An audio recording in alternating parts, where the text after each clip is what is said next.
Hello, my name's Leo Kerr. I'm going to be giving my reaction to some Antifa videos that somebody sent me.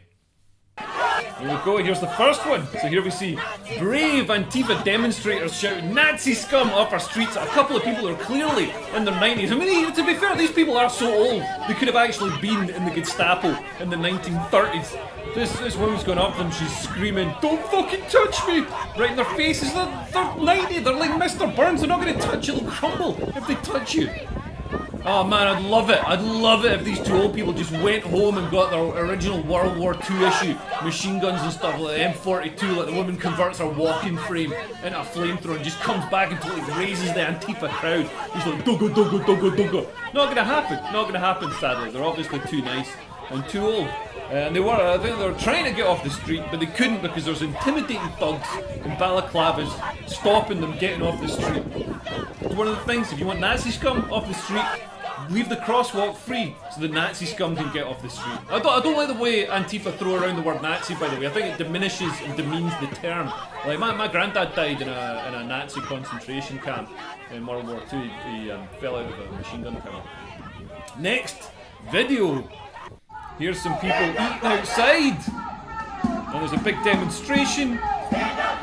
Here they come. Here's a guy. He's got a skateboard. So he's sitting down with the diners, he's got a skateboard. Man, only paedophiles and children have skateboards. If you're a grown man with a skateboard, you might as well wear a fedora or take up magic as a hobby. Oh look, now more people are sitting down with him. Sitting down, they're pissed off. They were having that was their date night, you know what I mean? Now all these people, all these blue-haired people have come down to like, oh Jesus, this lass is holding the sign upside down. You had one job! Just hold the sign the right way up. Jeez, that's a schoolboy error. I shouldn't say schoolboy because the guy with the skateboard's going to get an erection. Here's a big fat lass in a high-vis jacket. Okay, here we go. What's going to happen now? Oh, she's on the phone. And the other guy's just sort of laughing about it. He looks like one of those sort of fun old guys who likes to party, wears a Hawaiian shirt. Oh, here we... Whoa! Who's this guy? This Viking bullhorn. What the fuck? And the picnic blanket around his neck. What? Oh my god, he's blowing his Viking horn like he's summoning Odin, the Norse god of thunder. Like, Thor, with the power from this horn, I compel thee to delay these white people's main courses. They shall eat cold lasagna. Oh, now this guy. Look at this guy. Answers the question, what would you get if you crossed James Bond with a tapeworm? Sort of looks like Woody Allen in a balaclava. Well, I love how he's dressed like a Navy SEAL, but he's clearly a social science postgraduate. Isn't that cultural appropriation? He should be wearing an overpriced Che Guevara t-shirt from Urban Outfitters. What's he saying? Anyway, let's start the video. Burning down a building is a symbolic act. No, but it's not symbolic. Burning a flag, something like that. That's symbolic because the flag's a symbol. Building's not a symbol. People live and work in the building. Burning down a building is a really dangerous, bad thing to do. Jesus Christ, what's wrong with these people? It creates economic activity. Burning down a building creates economic activity. I'm not sure I want to take my economics lecturing about Keynesian stimuli from a guy dressed like a 1960s James Bond. Just for clarity, burning down buildings isn't good for the economy. It's an economic loss. Like basically we lose the economic output of all the people who burn to death inside the building. It's like saying that punching people in the face is good for their looks because they eventually heal. It's bad. It's an economic loss. Don't burn down buildings unless you got to claim some insurance. I know we're in lockdown. It's tough times. You might have to claim some insurance. Then just make sure it's empty and make sure you do it like they did in Goodfellas. But this burning down other people's buildings, no, you're not allowed to do that. That's a wanky thing to do. People can clean up the debris. Okay, now there's more alfresco diners.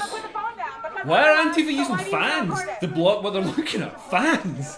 Fans of all. The only other people I've seen using fans to hide things from people's eyes have been strippers. This woman's complaining that they're being filmed, so the Antifa people are going to get doxxed. So maybe don't aggressively get right in people's faces yelling at them through a megaphone then. And she's calling him racist for what's sitting there eating dinner. How's that racist? And she says he's got a tiny dick to make up for his big shoulders. That doesn't make... She means he's got big shoulders to make up for his tiny dick. But there's no correlation between... He's probably got quite a big dick. Like his girlfriend was quite hot. There's no correlation between shoulder size and dick size. If anything, people with big shoulders probably have bigger dicks. I don't know. My point of view, my experience, tall Scottish people have got the biggest ones. So there we go. Next people, more outdoors diners. Everybody's going to be dining inside next year. You're on stolen land. They're shouting at the diners, you're on stolen land. Well, you're on stolen land as well, you fucking dopey Antifa cunts. Get in the fucking sea. Get off the stolen land, go and live in the fucking sea with the fish and see how you get on. Get off the stolen land right now, you hypocritical pricks. Jesus, they're banging on that door. They're banging on that like my dad bangs on the bathroom door when I stay over.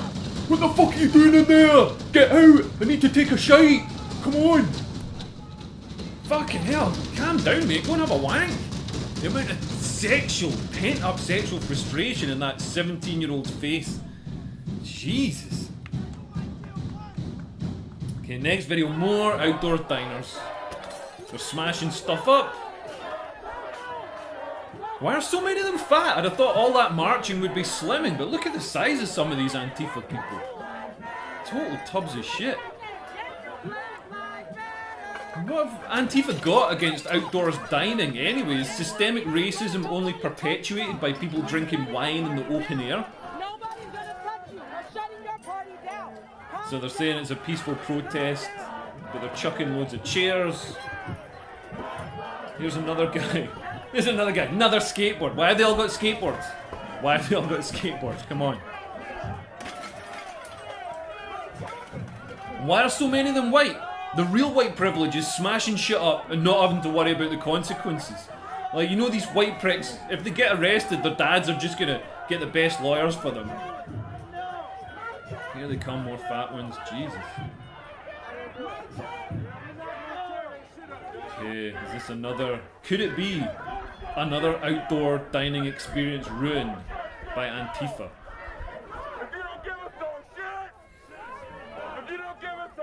Yep. Here we go, people eating in there.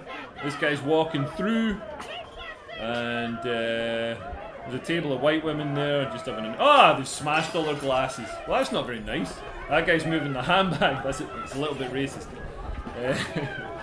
Oh, I'd love it if one of these... Antifa people... Look at that guy in the mask. Love it if one of these Antifa people just ran into their mum and dad in one of these restaurants. One moment they're all like, fuck. Folks are staring with the next moment. Oh, hi mum, hi dad. The rent's gone up in my vegan warehouse collective. Can I have some more money, please? I need to buy some textbooks from a sociology course. So totally smashing up the outdoors bit.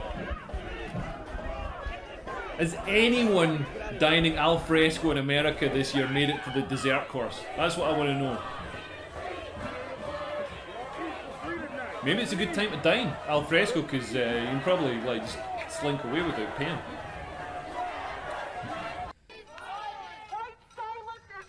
White silence is violence. That sounds like what we used to say about farts at school. Silent but violent. I wonder what else they're going to say, like white smelt it, dealt it. I don't think I've heard of another Trump supporter being shot. So the what?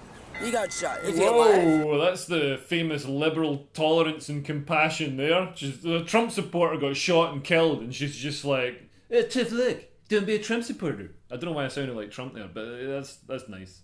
That's so nice. I mean, a guy just votes for, you know, some guy's going to lower his taxes. Tough luck, she's don't like, be a you must Trump be supporter in Portland. Tough luck. This one's a little bit boring.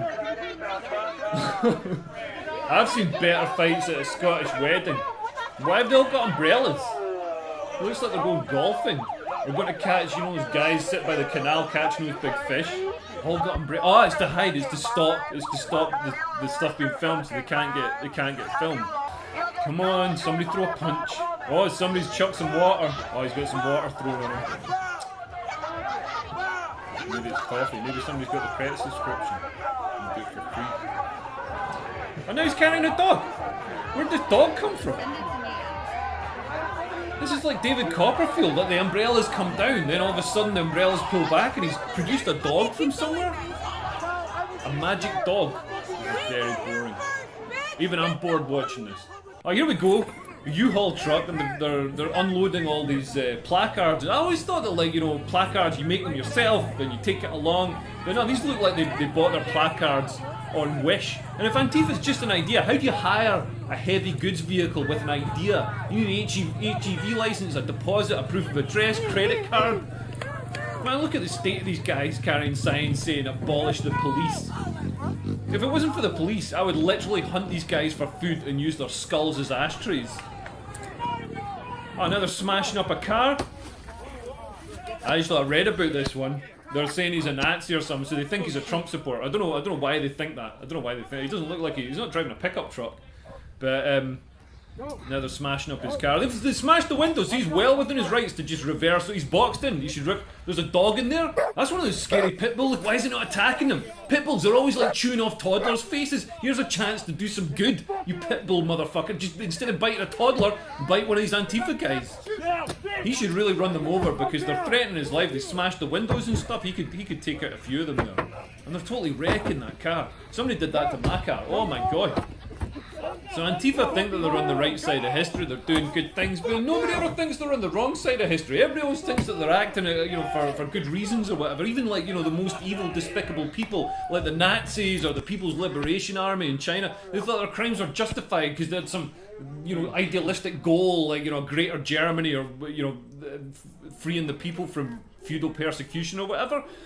Like, if you're smashing windows and screaming in people's faces and attacking people, burning buildings, destroying property, destroying businesses, people's livelihoods, you're not doing good things. You're not doing good things. So, like, maybe have a look at what you're doing rather than your idealistic goals. And seriously, what's the point of Americans all owning guns if they're not going to shoot each other? Like, that should have been, that could have stopped in a moment if somebody just pulled out an AK-47 and just, like, windmilled it round.